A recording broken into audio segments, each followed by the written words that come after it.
The following podcast is part of a certified educational activity titled Committing to Advances for CLL Care, Conversations on Modern Standards of Care and Next-Gen Innovation. Access the entire activity and complete the post-test at peerview.com/SYK860. Downloadable slides and practice aids are also available. All right. Good evening, everyone. Thank you a lot for being here this late. Really, I think we should give a special, some kind of an extra visit for you guys to stay this late.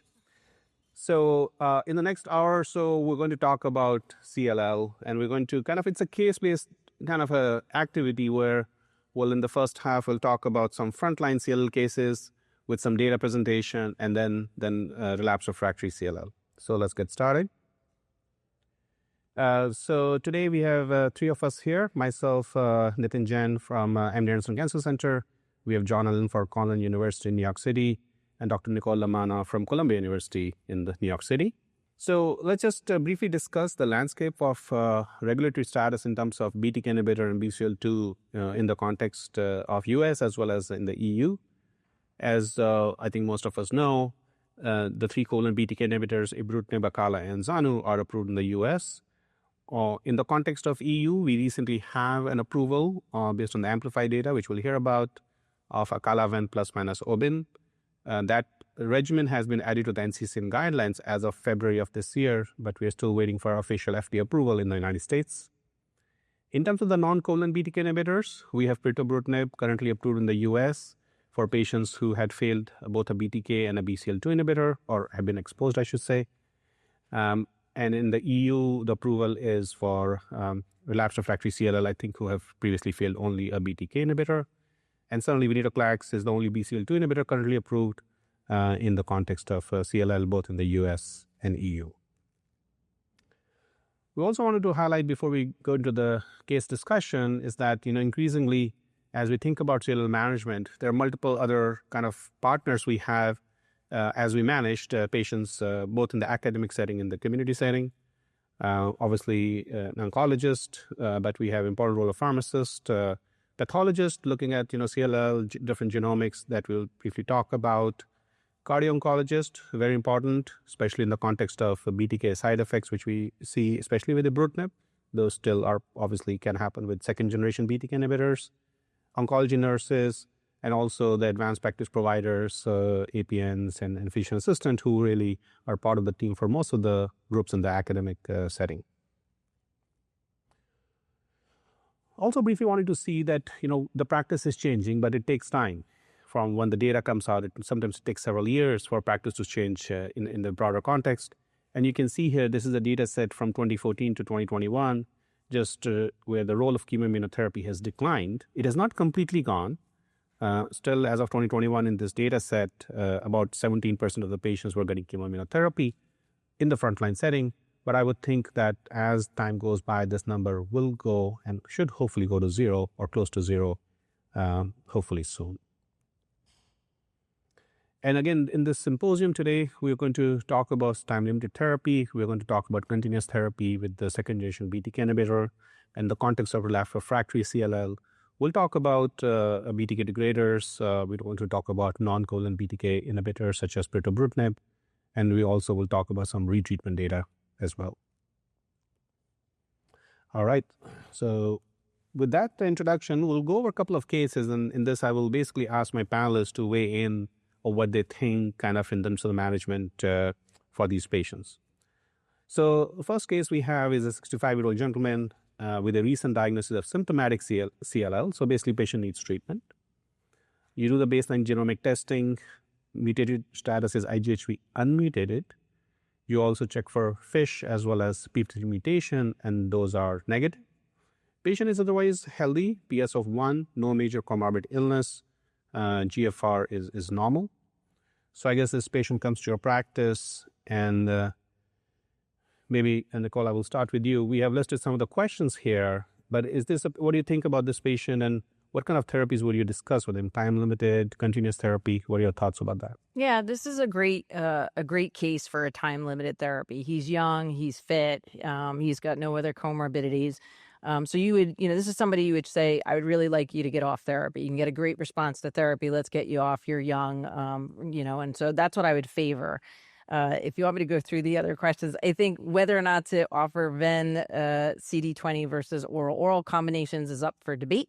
I think there's a little bit of patient preference. Hopefully we'll have some randomized data in the near future that will obviously, look at both of these combinations together to see whether or not one is better than the other in the frontline setting. When we talk about triplets, certainly there's emerging data because he's unmutated. There's a little bit better data for the triplets in the unmutated subset versus the doublets, but there's also increased toxicity. So I think that I would like to see more data on that. I know John's a big proponent, so I'm sure he'll comment about that. But, so certainly a time-limited approach would be what I would look for this individual. John, your thoughts about this patient, and maybe you want to talk about the doublets, triplets, or maybe the MRD guided approach. How do you use that? Yeah, no, I agree with the comments that Dr. Lamanna is speaking about. It is still a conversation to have, weighing these goals of the therapy, preferences, and ability to kind of handle or maintain the logistics and be able to get through the logistics of these various approaches, whether you're using an antibody or not.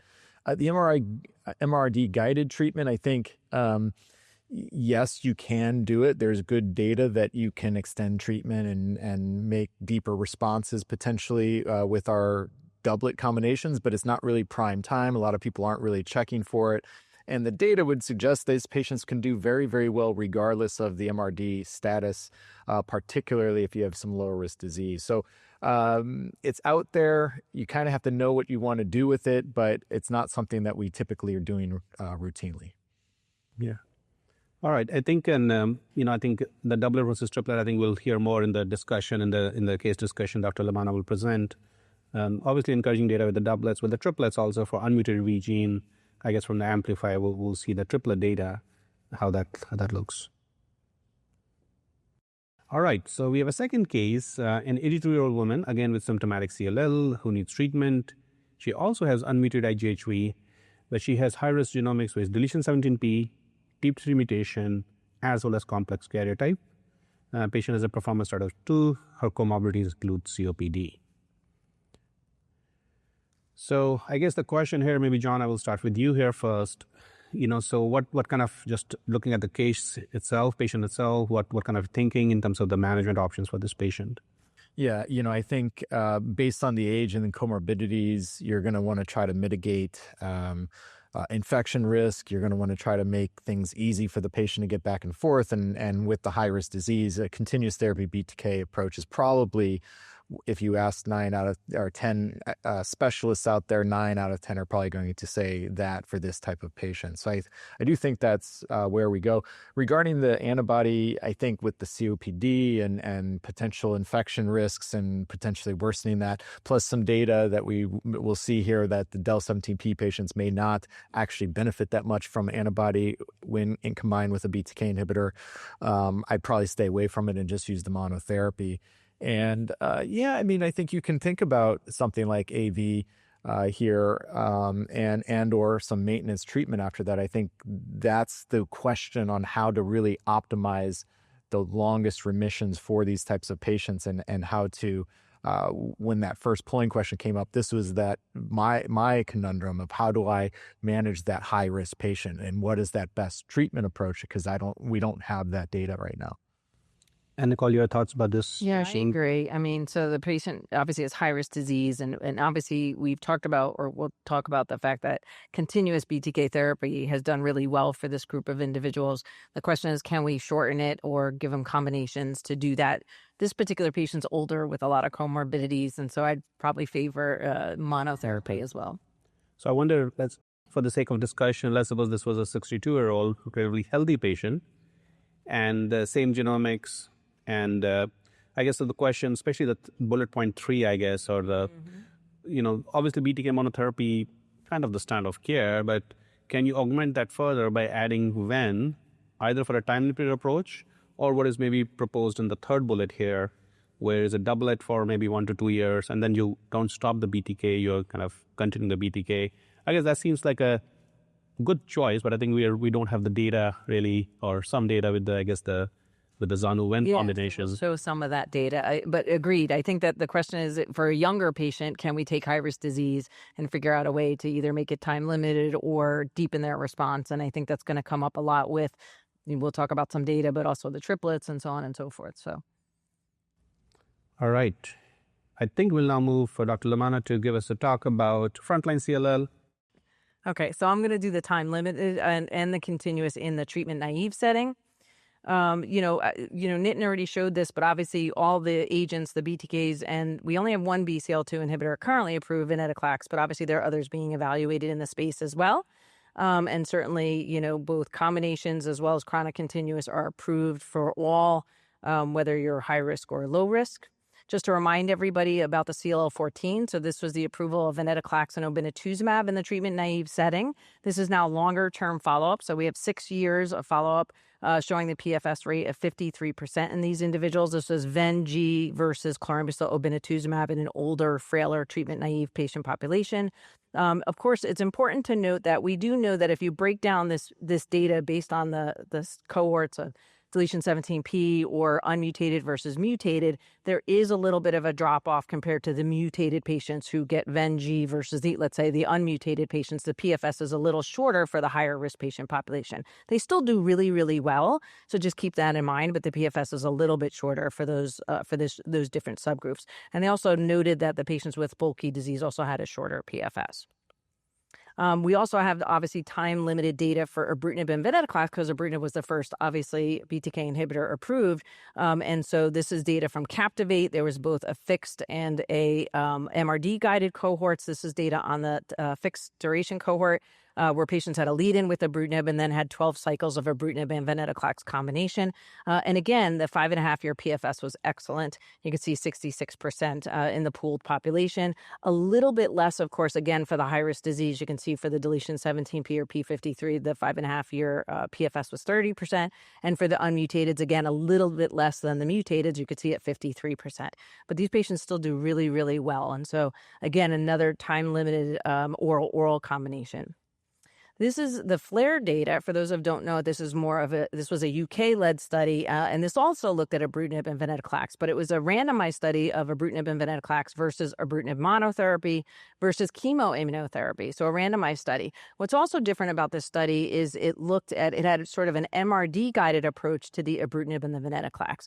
So patients would get the combination, and when they became MRD negative, they then would double the time period that they were then on ibrutinib and ven. So if it took them 12 months to become MRD negative, they would double that time period. They would take 2 more years of ibrutinib and venetoclax. So just keep that in mind. So that means for some individuals, they could be on this regimen. Most, in fact, were on this regimen more than 3 years. So just keep that in mind. And so you can see here that there's no doubt that there was an improvement in the PFS for the ibrutinib and ven versus ibrutinib alone versus the chemoimmunotherapy arms. But again, keep in mind that a lot of those patients might have been on this combination, not as time limited as 12 months per se for the ven-obi CLL14 data, but obviously patients were on ibrutinib venetoclax combinations longer. And so you could see how high the PFS was at 5 years at 94%. Versus 75% for ibrutinib alone or chemotherapy at 58%. And you can see the 5-year overall survival very good as well. You can see for the ibrutinib alone, it was very comparable though, 91% versus 96%. So again, an MRD-guided approach. I actually give the people who did this study, this is quite heroic to do this, given the fact of following MRD and doing this approach. So very interesting data, but it talks, well, what's time limited and how do we use MRD and how do we extend it and when do you say enough's enough? So you just have to keep that in mind. And then, of course, we have the Amplify data that was just presented recently at ASH, leading to the NCCN guidelines adaptation of having our first oral combination in the U.S. Remember, in the EU, ibrutinib and venetoclax was already approved based on the GLOW data for ibrutinib and venetoclax. We hadn't had that combination or approval of the BTK and ven here until this data here. FDA not approved, but NCCN has adapted this, and hopefully we'll see that we'll get approval soon. But this is a acalabrutinib and ven plus or minus obinutuzumab versus chemoimmunotherapy. Remember also that this study did not include high-risk individuals because of the chemoimmunotherapy arm. So there wasn't anybody with deletion 17p or TP53 on the study.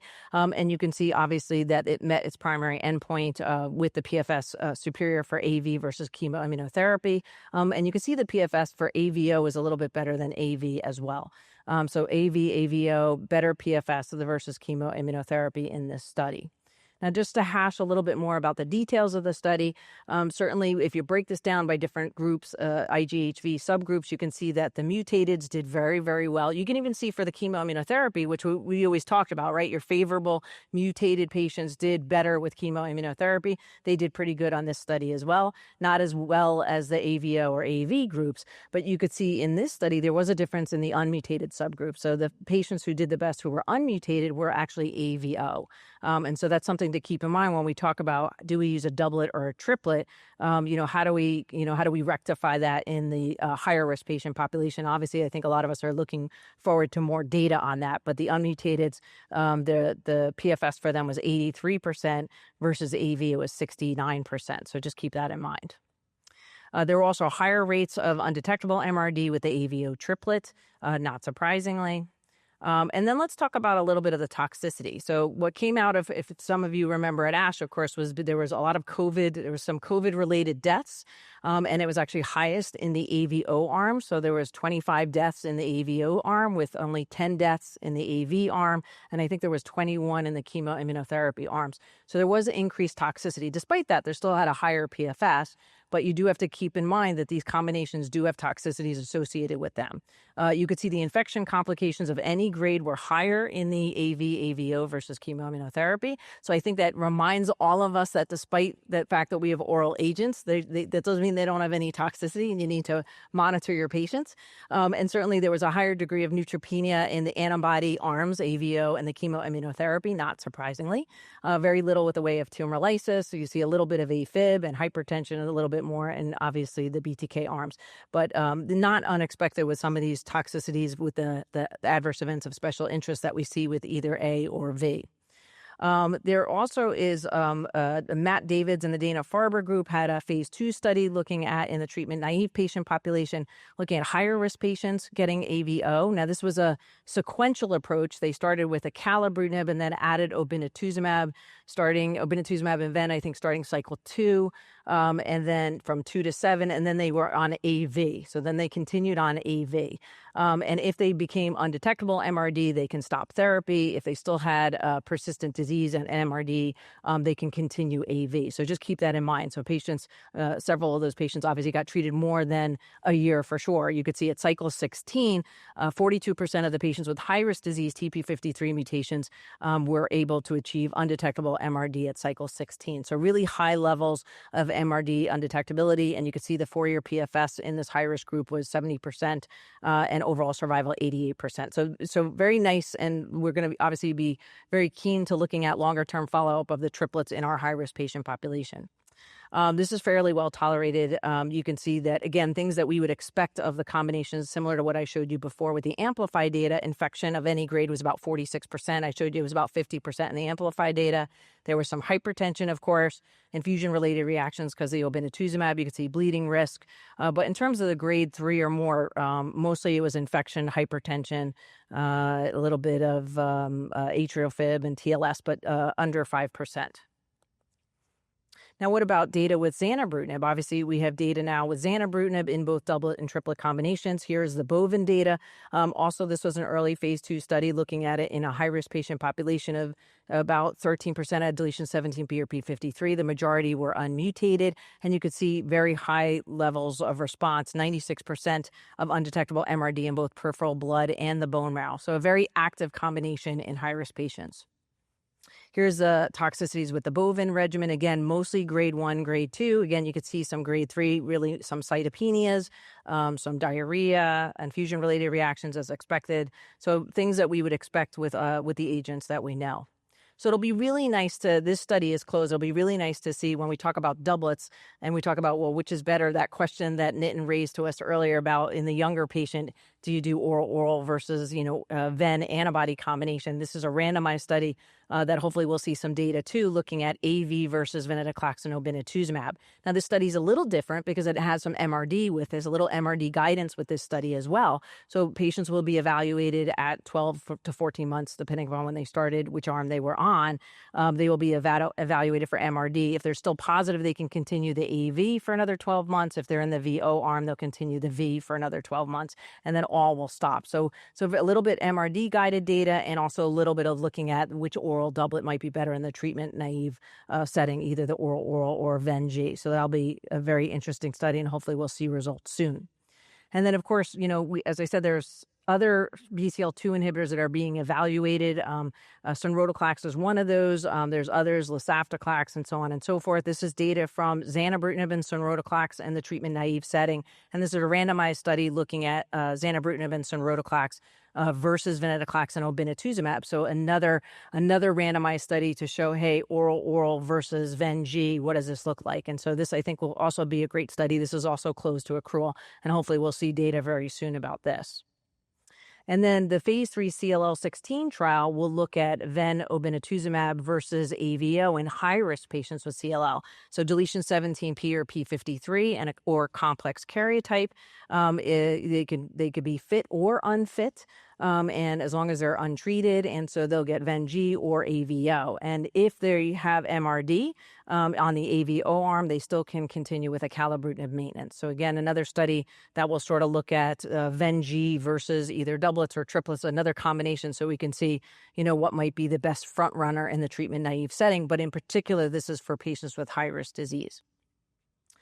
Just a comment about, now that the oral combinations are added to the NCCN guidelines with acalabrutinib and venetoclax, usually this is a little different than how we give this versus Ven-G. So usually we front load with the BTK inhibitor. Some studies did 2 cycles, some studies did 3 cycles. That tends to debulk patients, shrinks their lymphadenopathy or organomegaly, and makes it much easier to do the venetoclax ramp up. So that's usually what you'll see in the clinical trial arena, and certainly most of those patients then, when they start their venetoclax, are a lower risk for tumor lysis. Makes it much easier to do this as an outpatient strategy.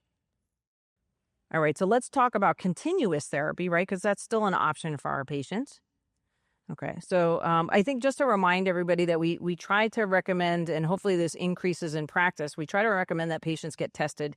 Obviously, FISH is, I think, pretty well known, and I think we really do have many folks testing, doing the cytogenetics on patients. I think what they forget is it doesn't capture the TP53, which really you need to sequence the whole TP53 gene to look at TP53 mutations. And so we recommend doing that. And it's important because obviously it talks about, helps us define what therapies might be better for those individuals. But remember, it's relatively uncommon in the front line. TP53, 17p deletions are, somewhere between 6 to 8% in the front line, but obviously increase in frequency with subsequent lines of therapy.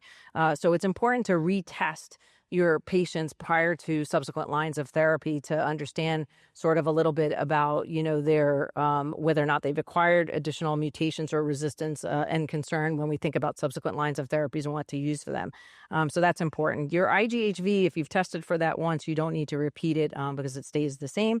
And complex karyotype is something also that can evolve over time. And so certainly we also recommend repeating that as well between subsequent lines of therapy prior to new therapy, because you can acquire different cytogenetic abnormalities. So it's important to know what you're dealing with prior to starting subsequent lines of therapy. All the therapies, again, are listed, so I'm not going to burden you with that. Just to go over on the newer generations, the second generation BTK inhibitors, this is pooled analysis from several studies with acalabrutinib in high-risk patients with CLL. And you can see here that, again, I'm not showing compared to chemoimmunotherapy where the rates of PFS and survival were dismal. Now, with these, with the BTK inhibitors, the survival of our high-risk individuals are remarkably well. And you can see how well this is done with acalabrutinib. With the PFS in long term from these pooled studies. What was mentioned earlier was the one difference there was obviously the Elevate-TN study.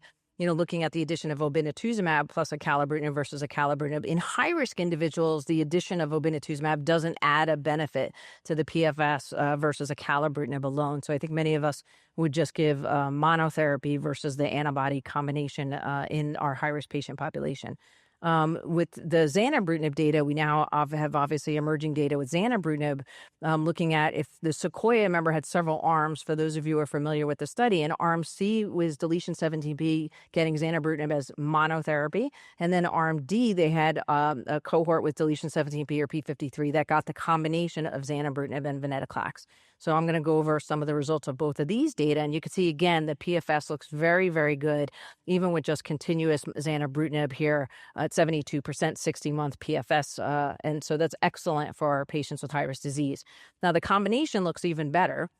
So now, mind you, this is continuous therapy. So they got zanubrutinib and venetoclax, but were followed by continuous zanubrutinib therapy. So the PFS is higher in the combination and looks very good. And so this was part of that earlier question that, again, Nitin had raised earlier. Is this a strategy? Can you do, Zanu, Ven, and continue a BTK inhibitor in our high-risk individuals to achieve these, possibly deeper remissions and better PFS over time? And I think longer-term follow-up will tell us, I think, whether or not, that would be a great strategy to do, or whether or not we can do something that's time-limited for these individuals with some of these combinations.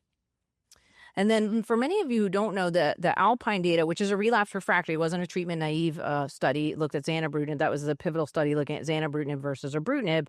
There was a cohort of patients that had deletion 17p or p53, and there was a little bit of a difference in the PFS between zanubrutinib and ibrutinib, but again, just kind of echoing that the patients, with 17p high-risk disease are doing much better with the BTK inhibitors, and there was a little bit of difference in response in the PFS here in this study with Alpine with zanubrutinib versus ibrutinib at 59% versus 41% at the 36-month mark. So just another data point.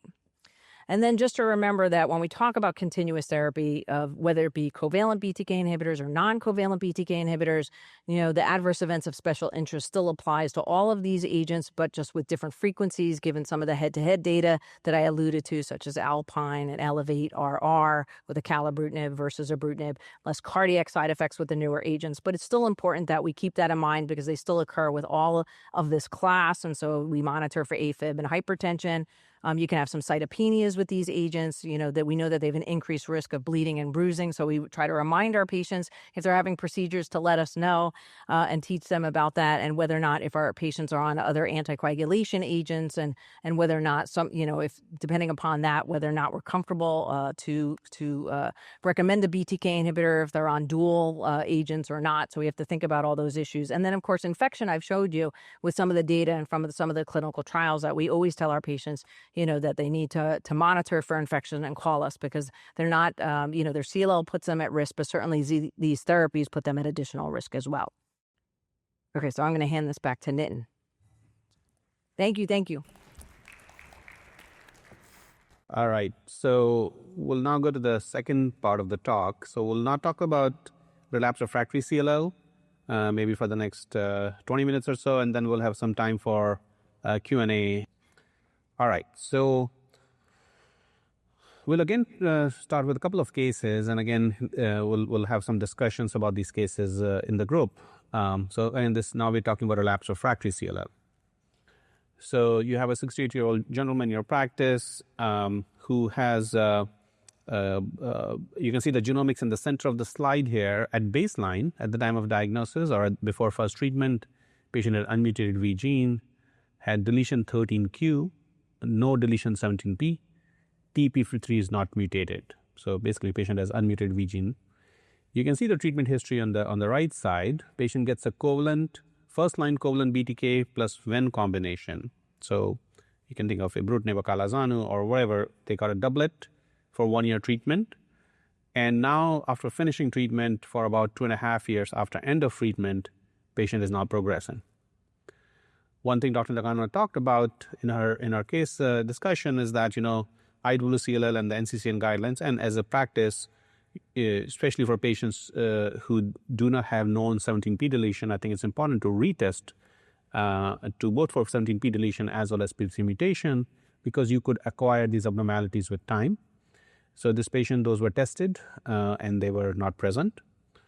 Also, I think, there's an argument to be made, and there's data that, though it's a time-limited approach, but certainly with continuous BTK, we see mutations in BTK, PLC-2, and there is also data with venetoclax with the BCL2G101V kind of a hotspot mutation. Those were tested as part of a panel. I would say these are not very routinely tested, but maybe this patient was in an academic center. These were tested, and they were not present. So with that kind of a background, so first as a second line case to say first line time limited approach, we'll start with John this time. I guess what do you kind of think about this patient in terms of starting? Patient got BTK ven, maybe let's assume Acala ven or ibrutinib ven, and how do you think about retreatment or other options for this patient? Yeah, so the patient's still relatively young and fit for the most part. The median PFS for an unmutated IGHV in like Captivate and some of these, is going to be around 4 or 5 years, somewhere around there. So, 2.5 years after the end of treatment isn't unheard of to see them starting to progress and maybe need treatment again. It's a decent time off treatment. I think we would like to have it better.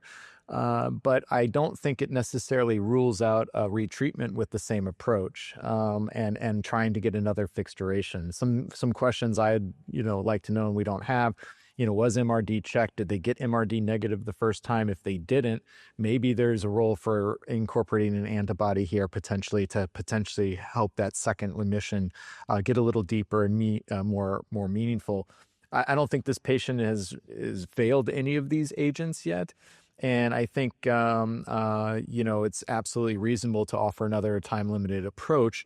And again, limited data to really tell you which time-limited approach. But sometimes if a shorter remission like this, even if they got, let's say, MRD negative because of some of the higher risk features, I might consider incorporating an antibody like a triplet-based approach for this type of patient. I don't know if they need Pirto yet, honestly. They haven't really had an intolerance, and they haven't really failed a covalent. And, we do know that this drug can, salvage some of these patients for us in a tight spot. So I'm not quite ready to go there for them. CAR T is there. They've been exposed, but again, not failed these drugs. We're really thinking about that approach for true double refractory type of patients who are losing options of durability, durable options. And so I think CAR T not quite yet for this patient. So I think on that note, I think the point you mentioned, John, I think it's important to emphasize, and we heard about this in the CLL main session a few hours ago, double exposed versus double refractory. So, this patient certainly I think is still sensitive to covalent BTK inhibitor, still sensitive to venetoclax, has never had yet obinutuzumab. So I think, as you said, I think most of us will likely reuse those options before moving to Pirto or CAR T for that matter. But technically, patient is eligible for the, I guess, the label for both Pirto and CAR T. Dr. Lamanna, your thoughts about this case? Yeah, no, I agree with both of you. I think that's true. I don't think we would consider this person could be rechallenged on those therapies. They don't seem to be refractory. So I think those are options. Whether or not Pirto is an option, of course, but that also then is continuous therapy versus retreatment, which could be a time-limited therapy, and the patient's still young. So I guess that you would have to have that conversation of whether they really wanted some sort of continuous approach versus retreatment to get off of therapy. And we could even add, we not only oral would be retreatment, we even we could, if you said antibody, they could also be offered obinutuzumab, right, as well. So I wonder just on this time off therapy, right? So this patient progressed 2.5 years later. Presumably, if you do another time-limited approach, now you add obin, certainly you can add to the depth of remission, but let's assume you were to do a BTK ven again approach. I guess maybe the expectation will be that probably the next PFS or time off therapy may not be 2.5 years, probably likely less. So given the patient relatively young, they will likely fail again. I guess would that sway you in this patient to maybe consider a continuous BTK kind of long-term therapy, or you will still attempt a time-limited approach for this patient? Yeah, no, I think it's an important question, and that is one of these issues, particularly when we have remissions that might be even longer, and now the patient is, let's say, 73 or 74, 75, and they got treated initially at 68. I think that comes into play. I think the patient's age is still relatively young. Maybe he wants a fixed duration. I'd be still willing to go there because I don't think even after that remission, he will technically have failed any of these drugs. And a lot of the data that we'll see is that more likely than not, even when you start a continuous treatment, then he'll probably respond pretty robustly and durably. But I would certainly think about a continuous approach if he acquired a 17P. Sure. Okay. Or maybe if the time of therapy, well, let's say was 1 year or 1.5 years, probably. If the time was shorter, I think that would be problematic. Got it. All right. So, and then we have a second case. So this is a more refractory patient. She's 77. You can see the genomics in the middle. So she's unmuted V gene, 17p deletion, does not have p53 mutation. The treatment history is listed on the side here. So first line acalabrutinib, continuous acala, 4-year remission, progressed while taking acala. In the second line, you follow the Morano regimen, Ven-R, though per NCCN, you can also use Ven-Obin, and many of us may probably use that. But nonetheless, patient got Ven-R. And after 2 years of Ven-R, patient had a 2-year remission, and then patient progressed. And the third line, propylene Pirto was started, and patient now has about after 1.5-year remission while on Pirto, patient is progressing. Patient, you repeat the testing, patient already had 17p, you, I guess, reconfirmed 17p deletion, the rest of the genomics kind of remain the same. So the patient is now looking for a 4th line therapy. She is, I guess, 77, maybe now at this time, acala, Ven-R, and pirtobrutinib. I guess, so here, I guess, what strategies would you consider? I guess the first bullet point is assuming retreatment is not an option, and I think that's probably referring to retreatment with venetoclax. But maybe I will ask you guys a question if you wouldn't think about retreatment here, or you really will be thinking of, I guess, the bullet point 2 and 3 listed here. So Nicole, maybe we'll start with you first here. Yeah, I mean, this person also is, it says the performance status is 2 with limited mobility, so that's not good either. Yeah. I think I would be certainly looking for a clinical trial. I think the BTK degraders would certainly be an option. There are other clinical trials that I think would be an option for this person. Whether or not CAR T is an option, I'm not sure if this person's got limited mobility with the comorbidities. But you always have to think about that because now, I mean, fantastically, this woman had 4, 6, 7.5 years and she's got a 17p. So it's amazing. She's done so well. But certainly we know that subsequent lines of therapy are probably going to be short-lived. And so normally we would think CAR T or some bridge to more definitive therapy, knowing that the response, her PFS was probably going to be short. But I would consider a clinical trial for her. John, your thoughts about this patient? Yeah, I think, these triple exposed, triple refractory are the trial patients that we need to know the best approach for. I think this patient, you can still be somewhat creative here on what you can do. Ven has not really been refractory there. I definitely am going to probably add Ven back on. It doesn't seem like there's a BTK mutation. Maybe there's some synergy that you can reestablish with the 2 agents. And try to eke that out and whether or not you add in the antibody or not, even though the data would suggest the antibody is not helping the del-17p patients, but in the triplet approach, maybe it seems to actually have some effect. But I'd be nervous giving this lady a triplet, though. Yeah. But I agree, you can get creative. Yeah. No, I think on the similar, I was thinking if, let's suppose clinical trial is not an option, then I was thinking similar to John, what you were saying. Maybe you can go back on Ven. Do Obin maybe if she can tolerate it, and maybe don't stop Ven at 2-year mark. You can just continue long-term Ven, just because we are running out of standard of care approved options for the patient. So I think that would be a practical strategy, I think, to consider for older patient as well. You could definitely get creative. Yes. All right. With that, we'll move to John for the talk on relapsed refractory CLL. All right, thank you for that. So I'll take us through the relapse refractory setting. And speaking of getting creative in this setting, here you can see some of the options that are going to be available to us, and we'll talk about even more of them in the next line, that double refractory patient. This is in the 2nd line or subsequent treatment. You can see it pretty much looks the same with a couple additions here with pirtobrutinib. being there, even though it's not kind of in the label if you've only had a covalent BTK inhibitor. It is in the NCCN guidelines if there is resistance or intolerance. You can use the drug earlier potentially, and we use it frequently in our clinic. The other thing of note here is that obinutuzumab is actually the preferred regimen. The data that has been rituximab was approved in that relapse refractory, and that was based on the Murano data, which used rituximab. But now the guidelines, we have multiple studies showing obinutuzumab being the superior agent against rituximab-based treatments. And so this is extrapolation, but nonetheless, this is how I practice. I think many of us practice for many years, and now it's kind of being reflected to try to kind of roll it out there, this understanding that the obinutuzumab has a lot of power to it and is the preferred antibody essentially in any line of therapy that you're using with our patients. It doesn't change much if you're del-17p. It's all the same kind of approaches as you can see. When you are now double exposed, double refractory, triple refractory, etc. I guess in the double exposed, double refractory patients, we have CAR T and pirtobrutinib, both FDA approved on indication in this setting. And this is what I was speaking about getting creative. We have known that IMiDs and lenalidomide have activity in CLL.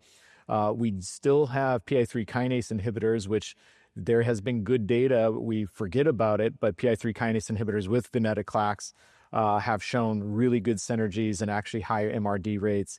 And so, there are some things here, particularly for our double and triple refractory patients that may be to reestablish some response.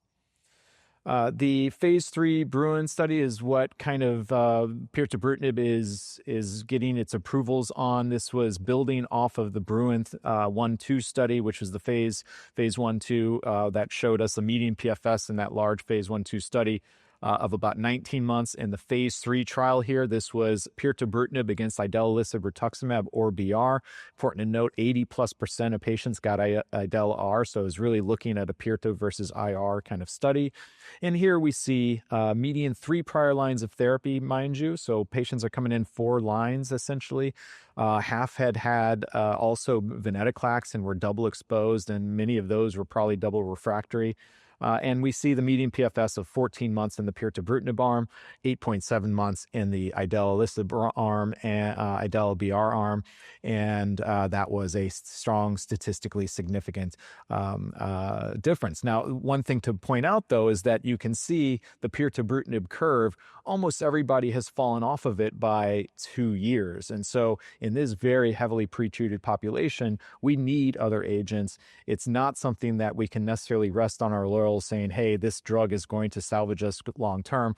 How does this look in patients who've never had chemotherapy, haven't had 2 prior lines of chemotherapy before they failed their ibrutinib and their venetoclax? Probably looks better, but nonetheless, when you're getting into this scenario, we still need options, particularly if you're in your younger patient, still in your 60s in this scenario. What you can see here is when you look at the subgroups, essentially the pirtobrutinib shows improvement in all high-risk subgroups, particularly the high-risk subgroups, del-17p presence, clearly favoring pirtobrutinib. Those with del-17p and p53 disrupt or mutation favoring pirtobrutinib. The unmutated patients being present, that is favoring pirtobrutinib, the complex karyotype. So no matter how you kind of slice and dice this data, pirtobrutinib is essentially more effective than our idela-BR arm, which is nice to see and leading to the efficacy and the approvals of this agent. So pirto's in a large development phase right now, and in the relapse refractory setting, some other big studies are going on. There's some good data with venetoclax pairing and even anti-CD20. So there's been some frontline data with PVR, PVO, some relapse refractory data with PVR. There's a phase 3 trial of PVR versus VR ongoing currently, the 3T2 study. And then obviously we're moving the drug up potentially. And because it is so selective, it is such a well-tolerated agent, it has potential to disrupt this frontline space and is going against ibrutinib in that treatment-naive CLL patient population. CAR T is out there. It's in CLL, as small molecule doctors, basically, we always seem to have more small molecules to give our patients. And I don't do CAR T myself. I'm a lymphoma physician, and we have these agents. And so we've relegated CAR T further and further lines down, particularly with pirtobrutinib and potentially with some of the other agents that we're going to show you. But nonetheless, it's out there. But in CLL, it's not quite the kind of home run that I think we all hoped for. While it can potentially be curative, I think we do believe that it's potentially only curative for maybe 20% of the patients. As you can see, it's those CRs that aren't progressing. And if you don't get into a CR, you are going to fail. And if you don't respond, clearly fail very early. But, you can see if you do have a partial response, there is some benefit, some clinical benefit, as that median PFS is pushing out to a little over 2 years. And that might look a little bit better in Pirto at the cost of all the toxicity. So think of our CLL patient populations. They're in their mid to late 70s. If you're talking about an easy pill versus a potentially toxic CAR T cell therapy, many of them in these conversations, I think we can all talk to you about our experiences. They're saying, well, let's try the pill first and see how that goes. That's kind of how they're thinking about this process. We are looking to see how can we enhance and augment that response.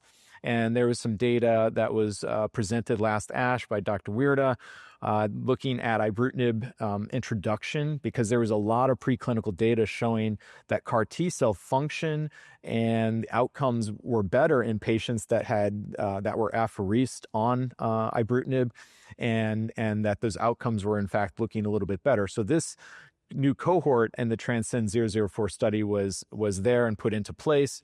And this was basically in patients that the ibrutinib isn't there necessarily to treat the CLL. Most of these patients, and I think all of them, actually had prior BTK. Most of them had progressed and were resistant. It was really there in order to modify the T cell component. And so they started the patient during kind of prior to pheresis, and then continued that on for upwards of 90 days. And some patients were even longer post pheresis or post infusion. I'm sorry.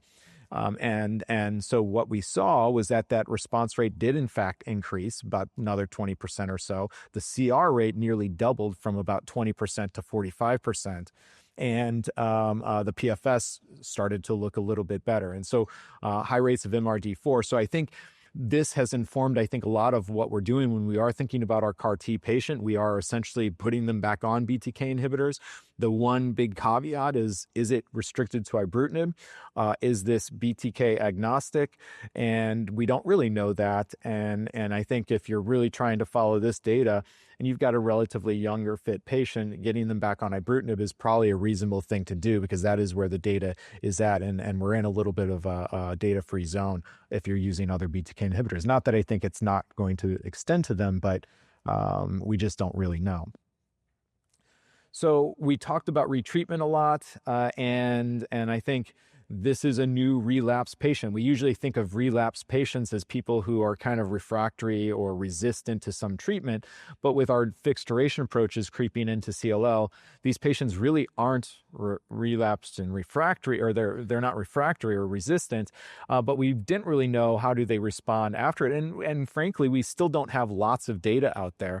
But nonetheless, the Captivate study, which was ibrutinib venetoclax for fixed duration or an MRD-driven cohort, tried to address this question and followed these patients rather long term for up to 6+7 years, some of them, and was looking and following and actually on protocol mandated how you retreated these patients and when you could retreat them and with what. And so because of that, many of our patients, of the 61 progressors on the study, 36 initiated retreatment per the protocol. Most were retreated with just single agent ibrutinib, and I think that's fine and awesome, and we want to know what that response is. I think really the question we really want to know is, what does I plus V look like again? Unfortunately, we only had about 11 patients there on study get retreated with I plus V. Nonetheless, the overall response rate was very high, and this this early data with the ibrutinib retreatment, I have several patients that just restarted on ibrutinib, really gave me confidence that, hey, fixed duration, we can do this. We're not harming the patient. And in fact, we can, reestablish responses once we initiate treatment. The overall response rate looks good in the I+V, but in I+V it was a 50+% CR rate. In these 11 patients, take it with a grain of salt, it looks a little bit less. Again, these patients on treatment or getting retreatment with I+V were probably some of the earlier relapses and maybe the higher risk patients anyway. And I think that's something that we still don't quite understand. We don't have a huge patient population being retreated. AVO from the, Dr. David's study also has reported, these 5 or so cases showing that, in fact, you can regain response.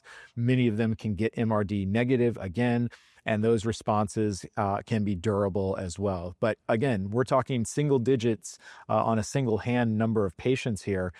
From this specific study and the whole body of the literature, we're still like under maybe 100 patients that have kind of been reported with well-validated, documented outcomes.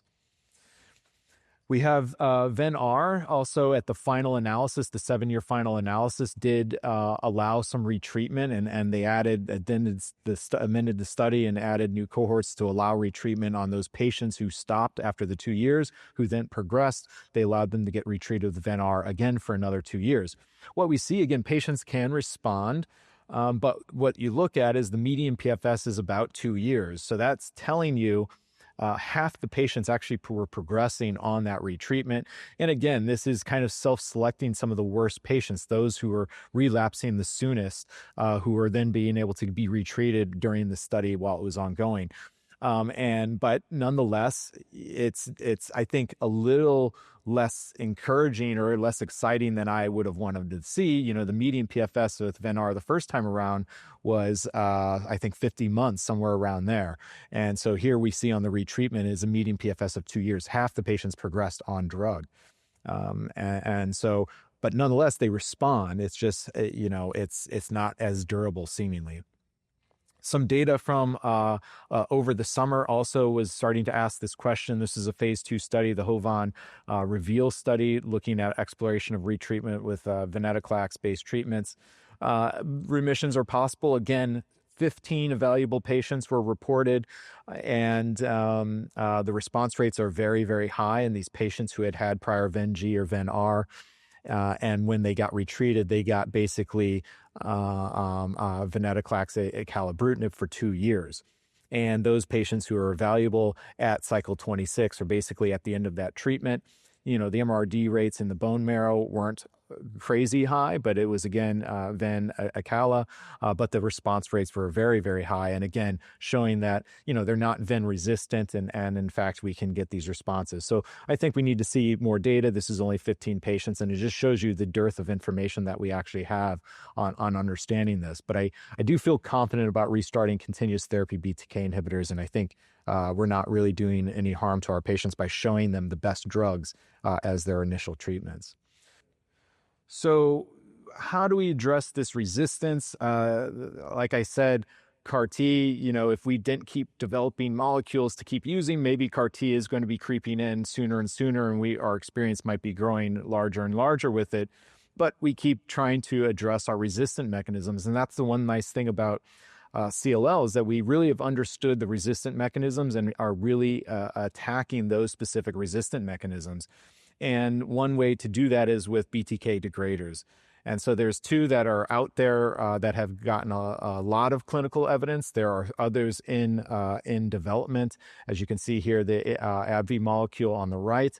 We haven't seen much clinical data from those, but the 2 on the left side, the BGB molecule, the BeOne Medicine, and the Nurix molecule are kind of leading the way in terms of that clinical data. And basically, they hook into BTK, bring it into the U3 ubiquitin ligase complex, ubiquitinate the protein, and it gets degraded, and then you eliminate the protein, and you can now knock out B-cell receptor signaling via degradation of BTK. And so bexobrutideg is the Nurix molecule. It's now been named. It's active in our patients with heavily pretreated CLL. Over the summer, both of these molecules showed updated data and longer-term follow-up. This is from the phase 1 and first-in-human studies. And again, heavily pretreated patients. They're coming in basically fifth line. Many of them had double and triple exposures, and many of them had BTK mutations, frankly, and other high-risk mutations. And what you can see here is this response rate is very good, overall response rate of 80%, and these 47 evaluable patients. You can see the high-risk features that it's kind of agnostic of what feature you have. You're responding to this drug, and actually very durably. We don't see the Summers plot here, but it looks really good. And here is the BGB 16673 compound. This is 66 patients treated. Overall response rate, again, 80%. We see more of like a BTK response here. We don't see crazy depth of remission necessarily, but again, heavily pretreated patients. Relatively low CR rates, median PFS not necessarily reached, and at that kind of phase 2 kind of progressing dose, really high overall response rates. And then on the right side, irrespective of double exposure, triple exposure, and other high-risk features, you're seeing overall response rates of anywhere from 70 to 90%. So really exciting. Again, durable. We have patients now, the median follow-up on these studies is now pushing out over a year, and some of these patients are on these drugs for now approaching over a year. So it is exciting. It's actually pretty well-tolerated agent as well. We do see some BTK and side effects of these drugs. BTK class effects, bruising, infections, things like that. But nonetheless, overall, very, very safe and pretty well tolerated agent. The other thing not to be sleeping on, I guess, so to speak, is bispecifics in CLL. And epcoritamab has shown the most data basically that we have in the CLL space. And when we first saw the first kind of 20 or so patients, we actually saw very high CRS rates, grade 3 CRS rates, about 15 to 20% grade 3 or greater, which was some of the highest in lymphoma. And that's due to circulating disease, a lot of the medullary disease that's going on in the spleen and the bone marrow, and a lot of CRS occurs because of that. And so in this study, they did an optimization, sort of like how we use it in follicular lymphoma with 3 step-up doses before you're at your full dose. And that did start to help mitigate the CRS, and probably how we will start to use this. But I think we still need to get it a little bit safer and maybe debulk patients a little bit deeper before we bring the drug in and find out ways to do that.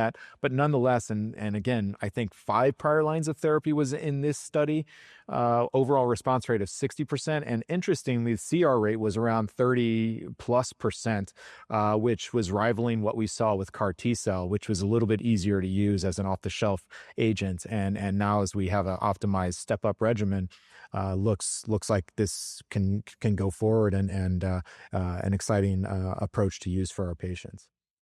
All right, so we'll have a few minutes. So just kind of a overall takeaway from the symposium. I think we heard that the frontline therapy of CLL, is really evolving. We saw some excellent data with the obviously BTK inhibitor monotherapy, BTK BCL2 combination, and now some of the data with the triplets, mostly with the Acala triplets, but also some emerging data with Zanu, and also some emerging data we are looking forward to with Zanu's and sonrotoclax. And I think for the first time, at least in the US, we will have an all-oral doublet oral therapy, as well as a triplet therapy, which will, to kind of along with venobinituzumab, which up until now was the only time-limited approach. We also saw data about what to do for patients who are double exposed or double refractory, namely pirtobrutinib and CAR T-cell therapy. And I really, as John kind of alluded to, I think the BTK degraders are a fantastic class of molecules. I think they just came about in the last few years. And I'm really, I think, changing the field and moving quite aggressively in the field, which is wonderful. And I think we look forward to, hear more updates about those trials, some more combination therapies, early lines of data. And also, I think CD20 bispecific kind of has somewhat lagged behind, but hopefully will catch up in the field of CLL as well. Go ahead, Jagmeet. Yeah, Nathan, I want to go back to the case, that triple exposed patient. Okay. And say something provocative. That patient had a 17P after Pirto, right? Yes. So the likelihood, we don't know the BTK mutational status for that patient post Pirto. the likelihood of a 481 is low, so probably it has a 474 or a 528, assuming they have a BTK mutation. Sure. Would it be crazy to, depending on the mutation, go back to the covalent BTK, Acala or Zano, and then throw in the bispecific? Because it could actually take care of the CRS issue when you combine this. I mean, again, John presented the data. The other advantage of the CAR-T with ibrutinib is actually the CRS is much lower, and you improve the T cell function, and so it actually benefits both therapies. So would it be like crazy to use a CD20 bispecific and a covalent BTK depending on the mutational status? Yeah, I mean, I will quickly answer. I mean, I think so. I think that's and that's one of the questions was in the question chat as well. So I think, what is the data with covalent after non-covalent BTK inhibitor? I think it's something we'll have to know more. I guess maybe some real world data. Maybe Lilly folks have some data maybe. So I think that's an important question. I think it's an unanswered clinical question at this time. But certainly, I think combining it with, we others have been thinking about it, BTK with C20 and BTK with CAR-T, I think is a very, very, very reasonable approach. For that patient was an older patient, maybe difficult, but certainly in the younger situation, I think that will be a very appropriate approach to consider. Yeah, agreed. And I mean, obviously not this particular patient, but there is on the GenMab study, there is some combinations with Perto and and the antibody, so the bispecific. So I think absolutely, I think combinations are going to be important for the bispecific. I think it will mitigate for the CRS and also enhance response. So I do think you'll see more of that for sure for combinations. All right. Any other questions from the group? And maybe I will ask one question here. I guess someone asked about, could you consider Acala or Zanu in a flare-style regimen, like MRD guided, long-term? I guess we don't have a trial data, but will that be considered something to, I guess, think about or consider for your patients? Yeah. I mean, I think you can. I don't think that is unique to ibrutinib and venetoclax. I think we have seen from other earlier phase data that we can deepen these responses as you do extend therapy on, and we see it continue to improve. The issue that I have with kind of a regimen like that is that if you're doing this to try to get to MRD, you can be doing it for a long time and still not necessarily get there. So I kind of look at it as, why do that? Why not just bring in the antibody earlier and just get you there much sooner? And yes, there's some toxicity. You can't ignore that. But if you select the right patient, you can do it safely. You can do it effectively. And I try to stay away from this just prolonged doublet exposure just to try to get MRD, because I still can't guarantee you they can get there. And when you do bring in the antibody, we're seeing the MRD rates of like 90+%. So I can almost guarantee I can get them there and much faster. All right. We'll take one very quick question. Nicole, you want to answer?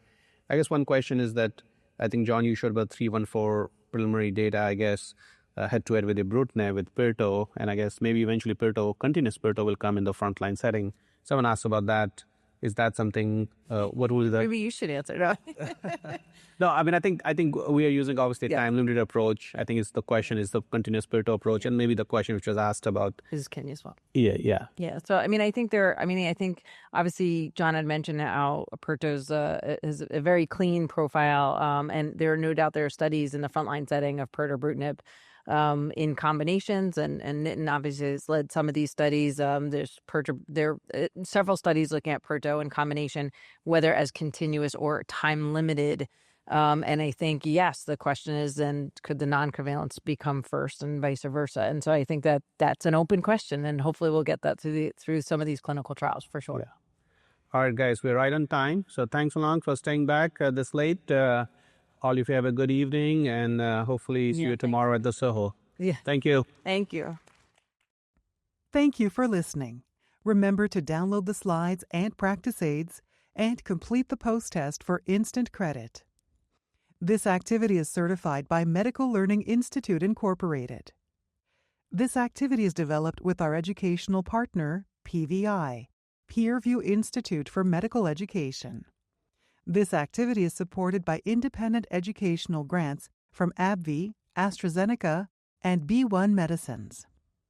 To access all materials for this activity, visit peerview.com/SYK860.